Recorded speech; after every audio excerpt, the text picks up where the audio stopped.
लाइमोन आफादनि मानगोनां आफादगिरि मुस्रि गेवलां राजेश बसुमतारी बिथांखौ बिबुंथिखौ लाखिनो खावलायबाय।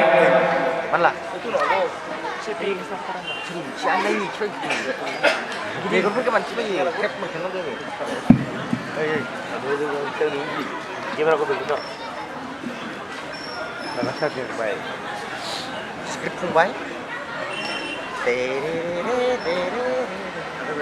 Juga mana sih dia ni?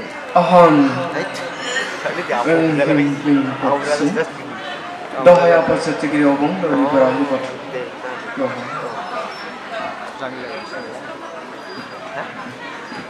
Jangan gila bos.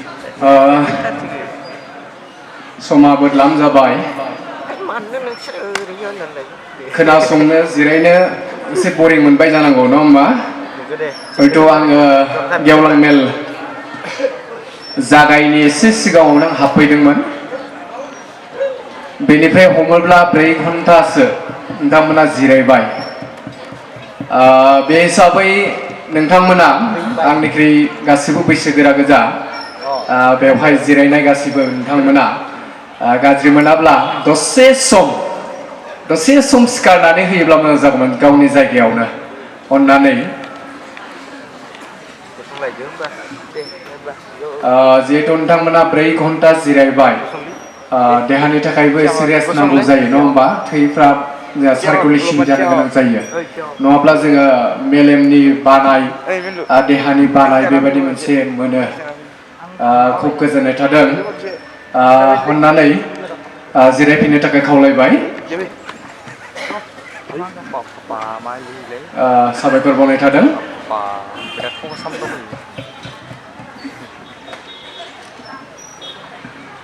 Baksa जिल्ला दुलाराय बाथौ गौथुमनि खुंगा 8थि बोसोरारि जथुम्मा आरो बे जथुम्माखौ बे जथुम्मानिनो गेवलां मेल बे गेवलां मेलखौ सामलायबाय थानाय मानव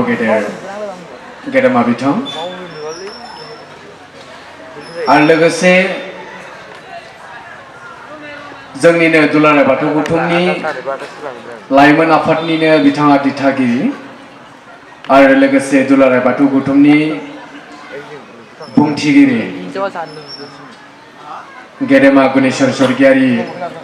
बिथां आरो दिनैनि बे गेवलां मेलखौ बेखेवनानै होनाय बिथाङानो आरो लोगोसे बावहाय आङो खुब सुंथाबै खालामनो नाजाबाय मिरु दुलाराय बाथौ गौथुमनि माइनाव आरो लाइमोन आफादनि जा दैदेनगिरि गेदेमा बिथांमोना बावहाय बाहागो लानो हादों गेदेमा बिथांमोन आरो लोगोसे बाक्सा जिल्ला दुलाराय बाथौ गौथुमनि मानव गेदेर बोसोनगिरि आरो नेहाथारि गुबुन गुबुन बिबानाव थानाय बिबानगिरि गेदेमा नोंथांमोन लोगोसे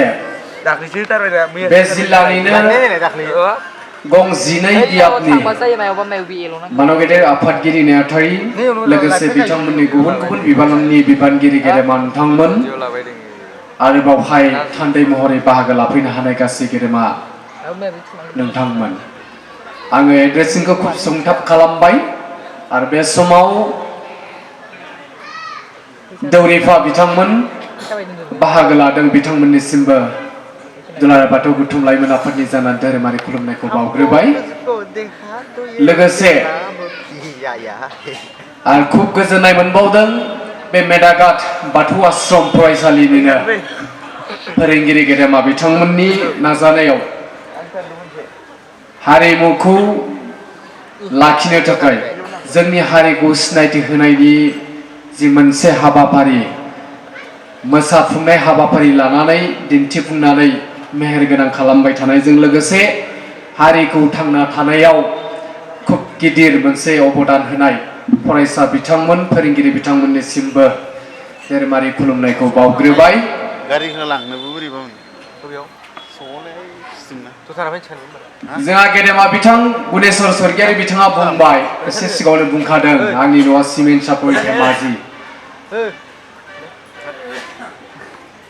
बर' कसारि अट'नमास काउन्सिलनि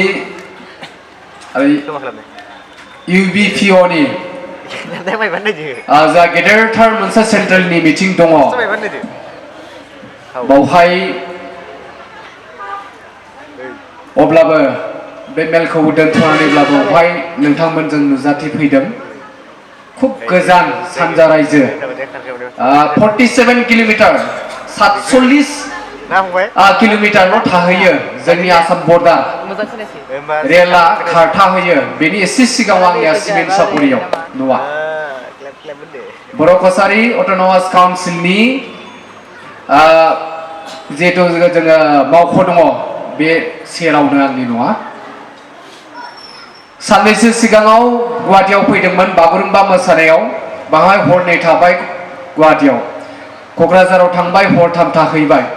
बेनिफ्राय थांबाय न'आव हरसे थाबाय बेनि नेक्स्ट दिनखालि आङो सनितपुर जिल्लायाव गाखोबोफिनबाय सनितपुर जिल्लानि मोनसे गेवलां मेल बेवहायबो बाहागो लाफैबाय आरो बेनिफ्राय न'आव थांनानै हरनै उन्दुफिननानै दिनै नोंथांमोनखौ लोगो मोनफैफिनबाय खुब गोजोननाय मोनदों आरो बे जायगायाव नोंथांमोनखौ जे लोगो मोनगोन आरो लोगो मोनहोदों आफा इसोर बोराइ बाथौनि अननाय इसोरनि अनसायनायनि गेजेरजों आरो जोङो जोंनि जिउखौ बावसोमनायानो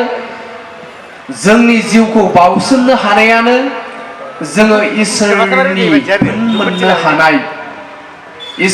फोन मोननो हानाय हारिखौ सिबिनाय हारिखौ फोथांनाय मुलुग दरबाराव गायसननो थांनाय जोंनि बाथौ धोरोम बाथौ सान्थौ सानस्रिफोरखौ गासैखौबो जोङो स्टाब्लिश खालामनो थांनाय गायसननो थांनाय जों हारि हिसाबै थांना थानायनि जि मोनसे मोन्थोर दा बावहाय जोङो लाइमोन बिथांमोनखौ आं खावलायगोन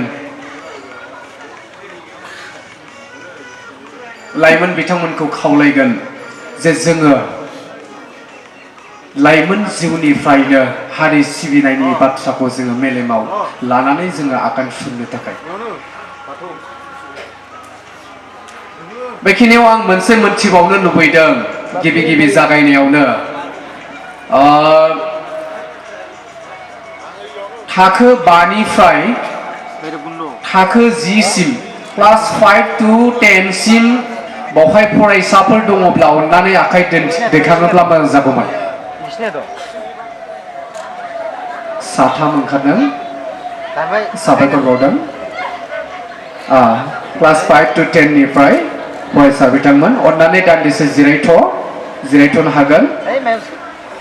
बेनिफ्राय क्लास 11 to BA लास्ट सेमसिम फरायबाय थानाय अननानै दङब्ला फरायसाफोर आखाइ दैखांनानै होनो थाखाय खावलायदों सासे सानै हयथ' गोबां दंबावो बेवहाय आरो जोंहा मोसागिरि बिथांमोनाबो फरायसायानो गोजा बिथांमोनाबो बेवहाय 50 सानि बारा हयथ' थानांगौ खुब गोजोननाय थादों जायखिजाया जोङो गोबांथार ओनसोलावनो जोंनि लाइमोन बिथांमोनखौ खम जालांनायखौ जों नोजोर नुबोबाय थानो मोनदों लाइमोन बिथांमोनखौ जोङो खम जाबोनायखौ जोङो नुनो मोनबाय थादों दा जोङो गोदान जेनेरेशन बा जोंनि लाइमोन बिथांमोनानो हारिनि मोनसे सिनस्रि होननानै जोङो जोंनि गेदेमा बिथांमोना बुंबोबाय थादों आरो जोङो बुंबोबाय थादों जे जोंनि हारिखौ फोथांना लाखिनायाव धोरोमखौ फोथांना लाखिनायाव जोंनि राव आव फावखौ फोथांना लाखिनायाव जोंनि लाइमोन बिथांमोनानो ओंखारबोनांगोन बे बाथ्राखौ जोङो बुंबोबाय थादों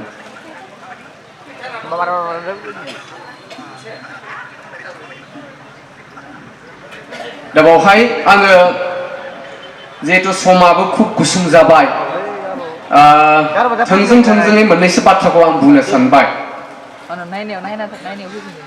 जे जोंहा लाइमोन बिथांमोन दङ लाइमोन आफादनि आफादगिरि जा सबिन रामसियारि बिथां दङ नेहाथारि अरुण बर' बिथांमोन दङ आङो थोंजोङै बिथांमोनखौ खावलायनो लुबैदों आरो जोंनि लाइमोन बिथांमोनखौबो हेफाजाब होनो थाखाय आं खावलायगोन जे जोङो कलेजियेट मिट कलेजाव फरायबाय थानाय फरायसाफोरखौ लानानै इउनिभार्सिटियाव फरायबाय थानाय फरायसाफोरखौ लानानै जोङो साननैसो उननिफ्रायनो जेन नोंथांमोना कलेजियेट मिटखौ लागोन आङो सिमेन्ट सापरिनि सिमेन्ट बियाबाव जेब्ला बियाबनि आफादगिरि जाना दङमोन अब्ला आं मोनसे हाबाफारि लादोंमोन बेनो गिबि खेबमोन बावहाय साफ्रोमबो फरायसाफोरखौ कलेजाव इउनिभार्सिटियाव फरायना थानाय फरायसाफोरखौ आं इनभाइट खालामदोंमोन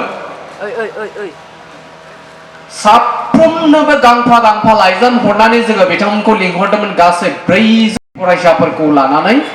मोनसे सावरायमा मेल बबेबा मोनसे गोनांथार आयदानि सायाव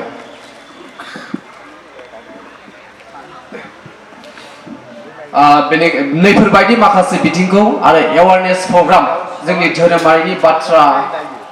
वर्कशप माने मावबादा वाथसे होबाय बे वाथसेखौ जोङो सिनखावनानै खामि बानायनानै जिखिनि नांगौ बाथौ बिथाखौ हेबनायाव जाखिनिखौ नांगौ बेखिनिखौ खालामनो बेवहाय 10 बा 15 लाइमोनफोरखौ जथाय खालामनानै ग्रुप खालामनानै बे हाबाफारिखौ जेन मावो गाबोननिफ्रायनो बास बेनि उननिफ्रायनो जा लाइमोन बिथांमोना बे हाबाफारिखौ नोजोर होनानै खामानि जेन मावो गोबांथार हाबाफारि दङ थुनलाइयारि लिटारेचार जोङो थुनलाइयारि बिथिंखौ जोङो धोरोमारि थुनलाइखौ जों जौगाहोनो थाखाय धोरोमारि थुनलाइखौ जों जौगाहोनो थाखाय जोङो मोननैसो आयदाफोर सुंथाब आयदा होनानै जोङो फरायसाफोरनो बाहागो लानायनि बादायलायनायनि मोनसे हाबाफारिखौ जों लानो हायो बेबायदि हाबाफारिखौबो जेन हयथ' नोंथांमोननि जिल्लायाव लाबाय थाखादों आरो बेखौ खुब मोनसे गुबुङै खालामगोन बे मोनसे बिथिंखौ आङो लुबैबाय दुलाराय बाथौ गौथुम लाइमोन आफादा थांनाय साननैसो सिगाङाव मोनसे पेलेन सार्च एग्जाम खुंनाय जादोंमोन बे एग्जामाव मोनसे गोरलै सोंथि होनाय आं बेखौ मोनसे उदाहरण हिसाबै बुंनो सानदों जे बर'फोरनि हाबाया हाथासुनि खुंनाय जे हाथासुनि हाबा जे होनबाय थादों बे हाथासुनि हाबायाव मा आगजु नङाबा जाथारा बेवहाय अपसन होदोंमोन खिरखा खादा हाथा बेबायदि मोननै मोनथामसो अपसन होदोंमोन नाथाय जोंनि फरायसा जोंनि उन्दै बिनानाव फंबायमोना बेनि आन्सारखौ गोबाङानो फिननो हायाखै बे जाफ्लेबाय थानाया बे मोनफ्लेबाय थानाया जोंनि न'खर समाजनिफ्रायनो जों मोनबोबाय थादों दिनै मानो फिननो हायाखै जों साननो गोनां जादों बे गोरलै फिननायखौ जोंनि सालाय बिजौआव जोंनि मेलेमाव मानो थायाखै जोङो साननो गोनां जादों जों गेदेमा बिथांमोनानो जों साननो गोनां जादों जोङो फोरोंनो हायाखै नामा जोङो दिन्थिनो हायाखै नामा जोङो गोथों लामा दिन्थिनो हायाखै नामा जों साननो गोनां जादों बेनि थार फिननाया जाबाय हाथामोन नङा होमबा फरायसा नोंथांमोन हाथा 1 मार्क्सआ बेवहाय आरामसे गोरलैयैनो फैयोमोन हाथाया मामोन जोङो खुब मोनसे गोरलैयैनो खुरनानै लायो दंफांनि जेरै ओंखाम जोंहा फंबाय बिनानावमोना हयथ' मोनथियाबो जानो हागौ गेदेमा नोंथांमोना मोनथिखागौ जेराव जोङो बिजाबफोराव नायदों बबेबा गामिफ्रावबो दङ ओंखाम ओंख्रिफोरखौ जोङो जेराव लानानै जोङो खिरखा जा आथिखालाव जि खिरखाफोर खादाफोर बाहायो बेबायदि बाहायनो थाखाय जे मोनसे आगजु बानायना लायो गाम्बारि दंफांखौनो जोङो बांसिन बाहायो होननानै बुंदों जोंनि गेदेमा बिथांमोना आरो बाहायबोदों जिहेथु बेखौ मोनसे मोजां गोरलैयै खुरनानै लानो हायो बेखौ हाथा होननानै बुंदोंमोन बेबायदि माखासे बिथिंफोरखौ जोङो गोरलैयैनो जोंनि न'खर समाजनिफ्रायनो जों मोनबोयो बेखौ फरायसालियाव थांलायनानै बै मोनसे माने हिन्जाव गोदाना गाननाय दखनानि मुङा मा होनबाथाय जोङो फरायसा फोरोंगिरि सोरनिफ्रायबा आरो गोदानै जों सोलोंबावनो गोनाङानो नङामोन नङा होमबा दखना थावसि हाथा नङा होमबा बेबायदि माखासे बिथिंफ्रा जोंनि समाजनिफ्रायनो मोनबोखानाय आरो बेनिफ्रायनो फंबाय बिनानावमोना जोङो नोजोर होनाया गोनां जोङो पिएचडि खालामहैनो थाखाय डक्टर खालामहैनो थाखाय जोङो रिसार्च खालामनो थाखाय जोंनि समाजारिनि माखासे बिथिंनिफ्रायनो जोङो मोनसे टपिक आयदा सायख'नानै जोङो डक्टरेट डिग्रीखौ जोङो लाहैनो हानायखौ खुब गोरलैयै जोङो उन्दैनिफ्रायनो मोननो हायो जे धोरोमारि बिथिङाव बाथौ धोरोमाव फैनानै मा मोननो लाइमोन आफादावनो लाइमोन समावनो लाइमोन जिउआवनो धोरोमारि सावरायनायाव मा थांनोब्रा नङा होमबा बेबायदि होनोबा जोंहा गेदेर खहा जागोन आरो जोंहा हारि हिसाबै थांना थानायाव जोंहा खहा दङ हारि हिसाबै जोङो थांना थानायाव खहा दङ जोङो पिएचडिखौ जों गोरलैयै खालामहैनो हानाय नङा दिनै बड'लेण्ड मुलुगसोलोंसालियाव साननैसो सिगाङाव गोथार बाथौ सानखौ खुंदों जोबोर साबायखर बावदों दिनै बाक्सा जिल्ला दुलाराय बाथौ गौथुमा बेवहाय हांख्रायदों बे हांख्रायनाय गाहाय आलासिनि जि मोनसे बुंथिनाय बे बुंथिनाय स्पिकार हमनायनिफ्रायनो आं दिनै बड'लेण्ड मुलुगसालिनि फरायसाफोरनि लाइमोन आफादनि दैदेनगिरि लाइमोन बिथांमोन फोरोंगिरि बिथांमोननिसिम रोजा रोजा साबायखर बावहरदों जे मोनसे मुलुग सोलोंसालियावबो जे बाथौ धोरोमनि बाथ्राखौ सावरायनानै गोजौ थाखोनि फोरोंगिरि गोजौ थाखोनि फरायसाफोर जाय फरायसाफोरखौ जोङो हारि हिसाबै हारि थांना थानायनि बाथ्राखौ साननानै हारि थांना थानायनि थैनाय थांनायनि बाथ्रा बिथांमोनखौ लानानै जोङो हर सान सिन्था खालामबाय थादों बिथांमोनाबो बै जायगायाव सावरायदों खुब गोजोननाय मोनदों आंखौबो लिंहरदोंमोन लाइमोन आफादा नाथाय आं बाहागो लाहैनो हायाखै एसे सिगाङावनो मोनसे थावनियाव जायगायाव गोथार बाथौ सानाव आङो बाथ्रा होनाय लेखायै बै थावनियाव आं बाहागो लाहैदों नाथाय जोंनि लाइमोन आफादनि बोसोनगिरि बाबुल सोरां बर' गेदेमा बिथांखौ आं बेवहाय दैथायहरदों बिथाङा बाहागो लाहैदों दा धोरोमारि सावरायनायाव बिथांमोनाबो गोजौ थाखोनि फोरोंगिरि प्रफेसर डक्टर बिथांमोनाबो फोरमायदों बाथौ धोरोमनि सान्थौ सानस्रिफोरखौ नोंथांमोनानो रिसार्च खालामनांसिगोन नोंथांमोनानो दिनैनिफ्राय ट्रेन्सलेट खालामनायनि हाबाफारिखौ लानांगोन गुबुनखौ मोनथिहोनांगोन बाथौ सिबियारिफ्रा जे बबे मोनसे आब्रुथिनि गेजेरजों जोङो हारि हिसाबै थांनानै दङ बुहुम दरबाराव जोङो बाथौ हिसाबै जों गायसननो हाबाय नङा होमबा आरो बेखौ गोरलै रावै जों मोनथिनो हानाय बायदि इंराजियाव एसामिसाव दानस्लायनो सोर दानस्लायगोन जोंनि फंबाय बिनानावमोन इउनिभारसिटियाव फरायनाय कलेजाव फरायनाय फरायसाफ्रानो दानस्लायनांगोन बेनिखायनो आङो मोनसे गेदेर दायित्वखौ होदों जा सबिन रामसारि अरुण बर' बिथांमोननो गाबोननिफ्रायनो जेन माने बिथांमोनखौ गोदान जेनेरेसन जोंनि हारि हिसाबै थांनो थानायनि जि सिन्था खालामदों जोंनि जेनेरेसन जोंनि लाइमोनफोरखौ लानानै बे लाइमोनफोरखौ गाबोननिफ्रायनो जोङो बिथांमोननो मेलेमनि धोरोमारि बाथ्राखौ जेन बिथांमोननि ब्रेनाव सोनानै होयो आरो गोरलैयैनो हाथासुनि खुरनायाव मा आगजु नङाबा जाथारा होननायखौ बे हाथा होननायखौ एकदम सालाय बिजौआवनो थानाय खालामो हिनजाव गोदाना गाननाय दख'नाखौ मा होनो दख'ना थावसि होनो नङा होमबा बिबान बाननो थाखाय लांनाय हौवा मानसिखौ मा होनोमोन बारलांफा होनो बेफोरखौ जोङो गोरलैयैनो जोंनि सालाय बिजौआव थानाय खालामो दा जोङो नैफोरबायदि हाबाफारिखौ मावनो हायैनि थाखायनो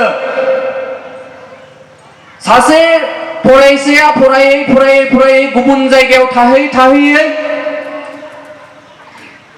इउनिभारसिटिनि फोरोंगिरि जाहैबाय कलेजनि फोरोंगिरि जाहैबाय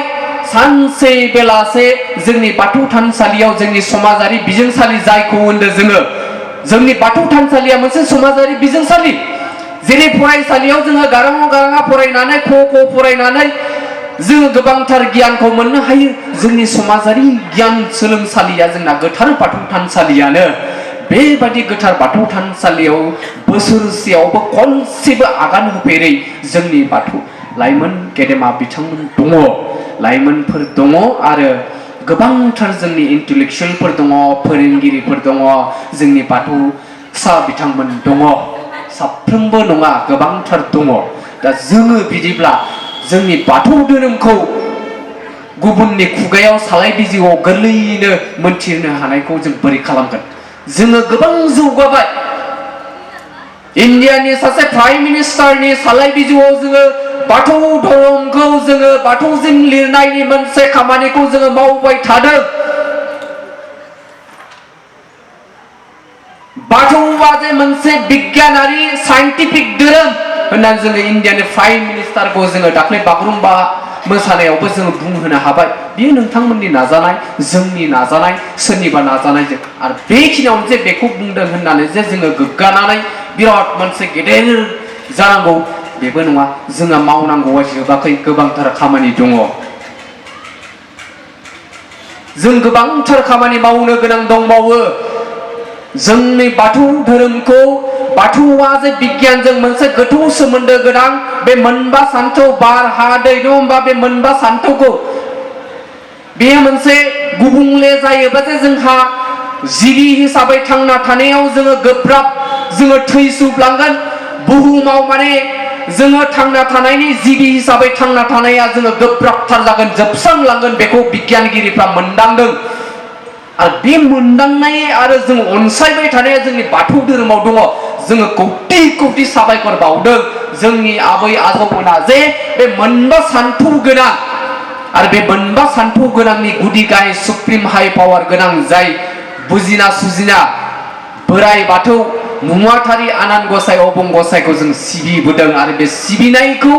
जोंनो फोरोंदों जोंनि आजै आजौमोना बिथांमोनखौ आं दिनै बे जायगानिफ्राय रोजा रोजा साबायखर बावहरदों बे मोनसे बिगियानारि सानथौ गोनां गोदानथार साइन्टिस्टफ्रा बिगियानफ्रा गनायदों बर'फ्रा जे बिराद मोनसे मोजां गनायजाथाव धोरोम सिबियो बिसोरो हारि हिसाबै थांना थानायाव बैफोरबायदि हारिफ्रा थांना थानायाव मोनसे स्ट्रंलि बिराद राफोदलि थांना थानायाव मोजां लामा दङ मा हारि बियो बर' हारि माबायदि थायोलै बिसोरो नङा होमबा माबायदि जायो बिसोरो बिथांमोना जोंखौ दिनै चाइनानिफ्राय बबेनिफ्राय फैनानै बबेबा इउनिभार्सिटिनिफ्राय स्कलारफ्रा फैनानै जोंनि गामि गामि हाबफैदों बिजिरफैदों बे बुब्लियाव जोङो जोंनि मावनो गोनाङा खम जायाखै गोबांथार खामानि मावनो गोनां दङ बिराद खामानि मावनो गोनां दङ बिदिब्ला जोंना इउनिभार्सिटिनि फरायसाफोरखौ दाख्लै नुनानै खुब गोजोनदों होनबाय बिथांमोना हयथ' गाबोन समनिफ्राय इंराजियाव बाथौनि सोमोन्दै लिरनो थाखाय सोरबा सासेब्लाबो लागोन नोंथांमोननि बेवहाय सानैसो लाइमोन बिथांमोना दङ बांद्राय गैयाब्लाबो नोंथांमोनाबो बे हाबाफारिखौ गाबोननिफ्राय खामानि मावगोन बाथौनि सोमोन्दै बबेबा लाइसिफोराव लिरगोन आरो नैबे बुब्लियाव आथिखालाव बाथौ धोरोमा जे गनायजाथाव धोरोम जोंनि सुबुंफ्रा डाइभार्ट जाना थानाय बारस्लायनानै थानाय सुबुंफ्राबो लोब लोब लोब फैगासिनो दङ जोंनि आखाइजोंनो जोङो बरायनो मोनगासिनो दङ बिथांमोनखौ जोंनि लामाया अराय सम अपेन गेवनानै दङ जों बिथांमोनखौ अराय सम जों बरायगोन आरो जों हारि हिसाबै जोङो बाथौ धोरोमारि हिसाबै जोङो बुहुम दरबाराव गायसननो थाखाय जोंनो बिथांमोनखौबो नांगोन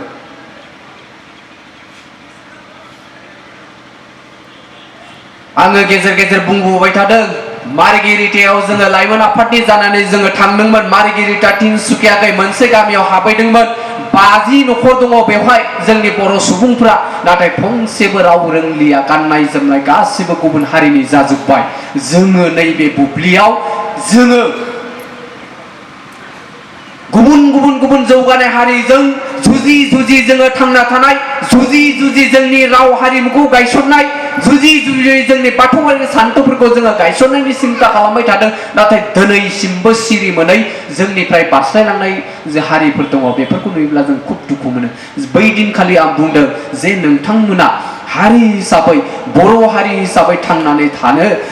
खौसेथि नि स्ल'गानखौ होनो ना नोंथांमोना बेबायदिनो सेरखाय बेरखाय गावस्रानानै थाबाय थानो आं बिथांमोनखौ सोंनाय जादोंमोन बिथांमोना खुब दुखुयै बुंदों जोङो हारि हिसाबै सिनायथि होगोन जोङो गुबुन हारिजोंबो एक्सेप्ट खालामजाया गुबुन हारिजोंबो लाजाया बेबायदि बाथ्रा बिथांमोना दुखु फोरमायदों आरो बिथांमोना 3 दिनाव तिलुनिया माबा माबि बिथांमोना बोलि बाथौनिमोन आं सोंना नायदोंमोन बिथांमोनखौ गोदोयै आजै आजौमोना बोलि बाथौ सिबियोमोन बिथांमोनखौ जोङो लाबोनांगोन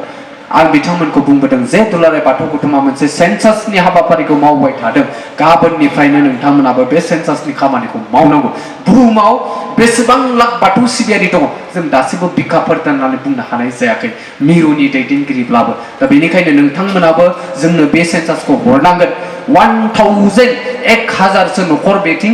सेरखाय बेरखाय मार्गेरिटा गामियाव भितर पावियाव 50 न'खर आरो बेनि साखाथि फाखाथि माखासे न'खरफोर दङ गासै नियर अबाउट 1000 1000 खाथि खाथि न'खर दङ होननानै बिथांमोना फोरमायदों शिबसागराव जोङो दुलाराय बाथौ गौथुम लाइमोन आफादा थांदों बैनि रायजोफ्रा जोंखौ गाबै गाबै मोदै रुजु रुजुनो बिथांमोना बुंफैदों जे बैसोगोरा बिराद माने बैसोगोरा बिथांमोना जे फिसाफोर रोजा रोजा साबायखर बावबाय नोंथांमोना जे जोंखौ दिनै गोदान जिउ मोनहोबाय माबायदि गोदान जिउ मोनहोखो बिथांमोननि खुगानि रावनिफ्राय बुंदों गोबांथार माहारियारि आफादफ्रा जोंखौ खौरां लाफैदोंमोन गेजेर गेजेर जोंनि माहारियारि आफादफ्रा गेजेर गेजेर जोंनो फैदोंमोन रायलायफैदोंमोन नाथाय जोंखौ गुस्लाय होनो हायाखैमोन जों नोंथांमोना लाइमोन आफाद बाथौ लाइमोन आफाद हिसाबै जानानै धोरोमारि गौथुम जानानै बेवहाय बाहागो लाफैनानै दिनै जोंखौ दखना गानहोबाय जोंनि रेगे रेगां आर'नाइ हाजो आगरजों बुंफबनाय जोंनि बेसेबांबा मोदोम गंसे रेगे रेगां एरनाय दखना गानहोफैबाय गामसा गानहोफैबाय बे गानहोनायनि गोदान लामाखौ जोंनि उन्दै उन्दै लाइमोनफोरखौ नोंथांमोना गोदान लामा दिन्थिफैबाय नङाब्ला जोंनि राव हारिमुफ्रा जोबस्रांलांबायमोन दिनै थैस्र'जोबलांबायमोन नोंसोरो जे बे समाव गोदान लामा दिन्थिफैदों रोजा रोजा साबायखर बावदों दा गोबांथार जायगायाव जोङो बेबायदि बरायदों नेपाल हादराव जोङो बैसागुनि मोनसे हारिमुखौ जोङो बेगर फोबोदों होनोबाबो बांद्राय बुंनाय जानाय नङा बे ओनसोलनिफ्रायनो नोंथांमोननि बाक्सा जिल्लाखौ जोङो साबायखर बावनांगोन जों लाइमोन आफादा जेब्ला बे हाबाफारिखौ लादोंमोन अब्ला बे समाव नोंथांमोननि जिल्लानिफ्राय 50सोनि खाथि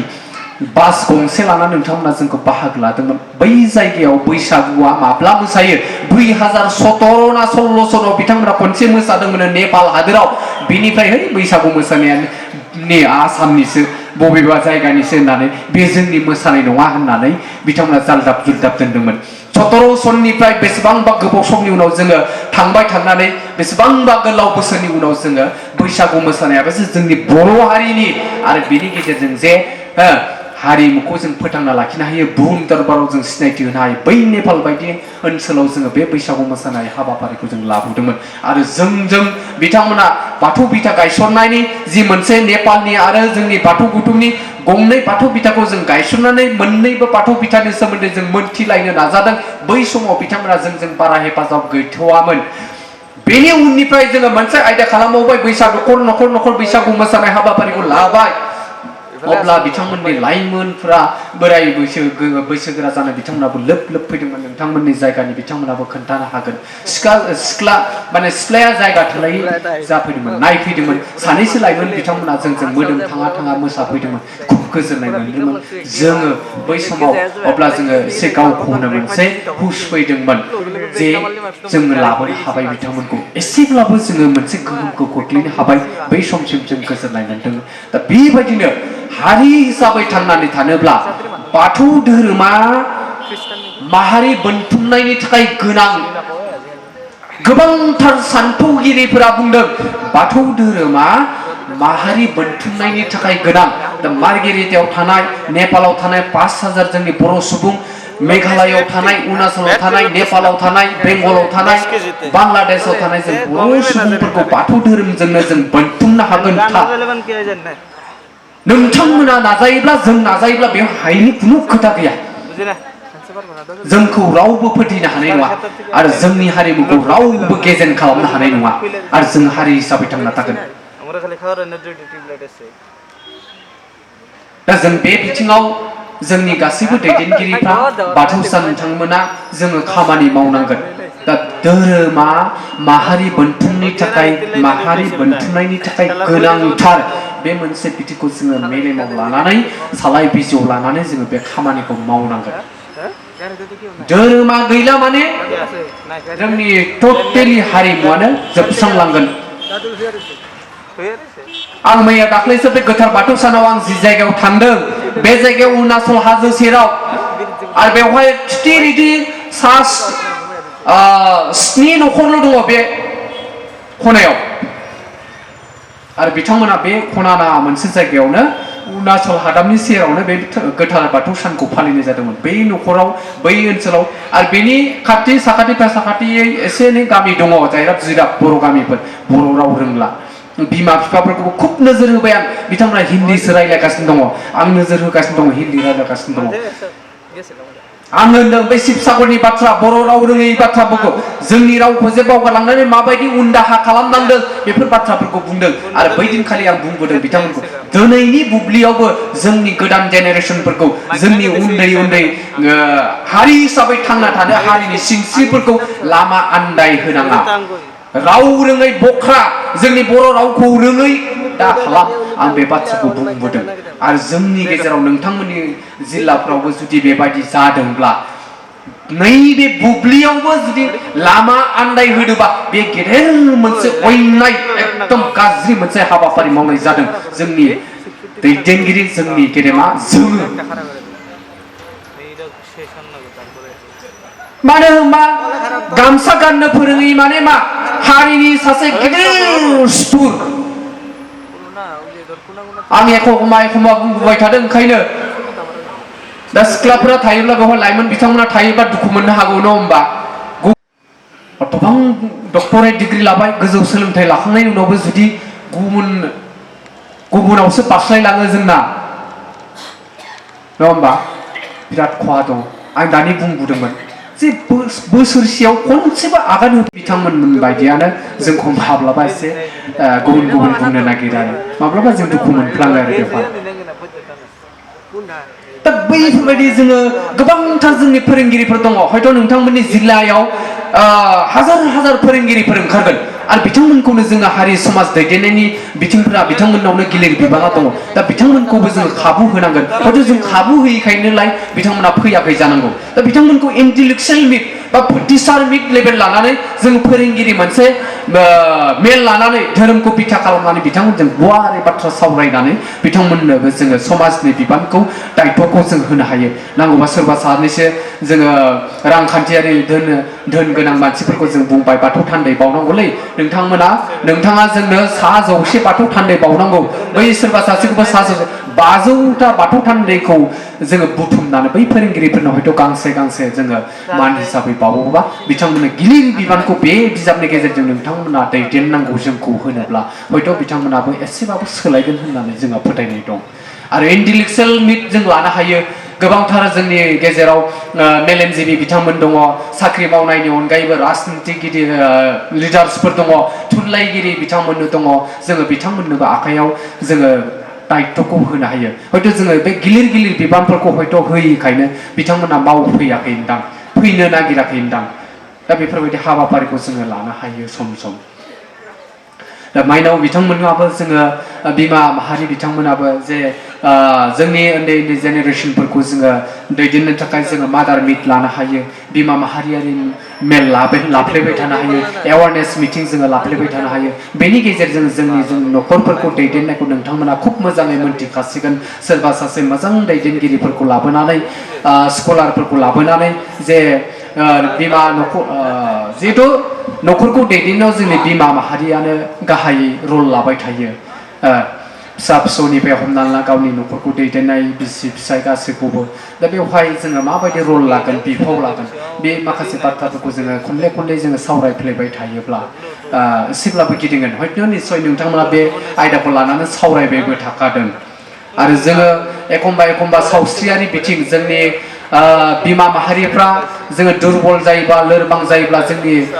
गोदान जेनेरेसनफोरखौ जोङो स्ट्रं मोनाबो जानो हागौ सासे उन्दै फिसाया जुदि लोरबां जायोबा देहायारि लोरबां जायोब्ला जोङो जोंनि धोरोमारि हाबा सोलोंथायारि हाबा समाजारि जौगानायनि हाबाखौ हयथ' गोसो होसारनानै मावनो हायाबो जानो हागौ दा बेनिखायनो जोङो सावस्रि बिफाननिफ्राय सासे मोजां बुंथिगिरिफोर लाबोनानै नोंथांमोनाबो बे हाबाफारिखौ लानो हायो जे जोङो बबे समाव बिमा जानो थाङोब्ला जोङो मा मावनांगौ हाबा मावनो गोनां हाबा थायो जोंनि देहाखौ माबायदि जोथोन लानो गोनां जायो बेबायदि माखासे बिथिंफोरखौ हयथ' नोंथांमोना लायोब्ला जोङो निस्सय जोंनि लाइमोन बिथांमोना स्ट्रं जागोन मेलेमारि देहायारि दोहोनि जागोन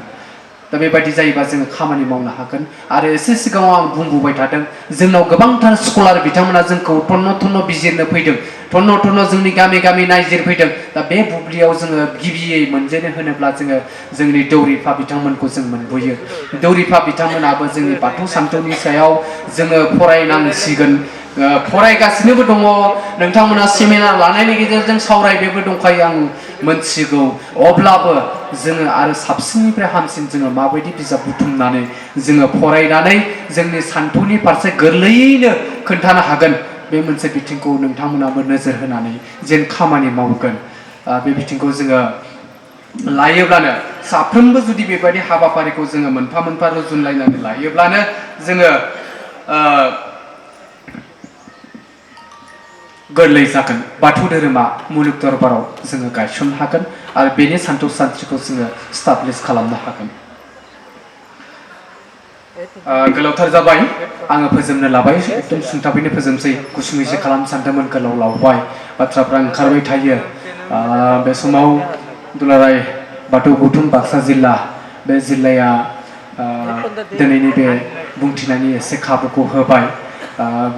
खुब रोजा रोजा साबायखर बावनाय थादों इयुननि समाव आफा इसोर बोराइ बाथौआ नोंथांमोनखौ लोगो मोनहोबाय थागोन धोरोम फोसावनायनि खामानिफोरखौ मावफुंनायाव नोंथांमोनखौ हेफाजाब मोनगोन बे मिजिंखौ मिजिंथिदों दुलाराय बाथौ गौथुम लाइमोन आफादा मोनसे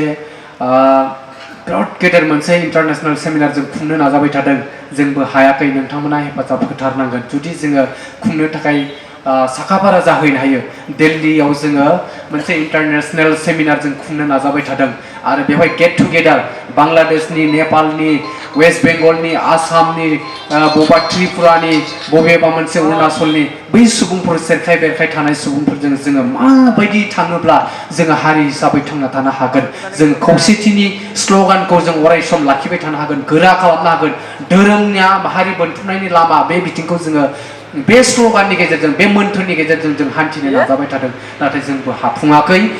बेसेबां आवगायनो हायो नाजाबाय थादों दिल्ली बायदियाव जोङो बेबायदि मोनसे इन्टारनेशनेल सेमिनारखौ खुंनो थाखाय बिथांमोनजोंबो जोङो सावरायबाय थादों बे बाथ्राखौबो फोसावनाय जाबाय दुलाराय बाथौ गौथुमा अनलाइनजों बाथौ आर'ज बादायलायनाय हाबाफारिबो जोङो लाथ'नो हानाय जायाखै बेखौ जोङो माखासे साननि उनाव हयथ' सावरायनानै लानो हानाय जायोब्ला जों लागोन आरो टेलेन्ट सार्च एग्जामखौ जोङो खुंनानै जोंनि रिटेन टेस्टनि जि रिजाल्ट बेखौ जोङो दिहुननो हाबाय बेखौ जों फोसावखांबायबो आरो बेनि मोनसे भाइबा जोङो मोगा मोगि सोंनाय हाबाफारिखौ जों दुलाराय बाथौ गौथुमनि मोनसे कनभेनसन बेजों जोङो लानो नाजानाय जादोंमोन नैबे फेब्रुवारि दाननि समावनो नाथाय बियो मोनसे पस्टपन जानानै फाउन्डेसन डेआव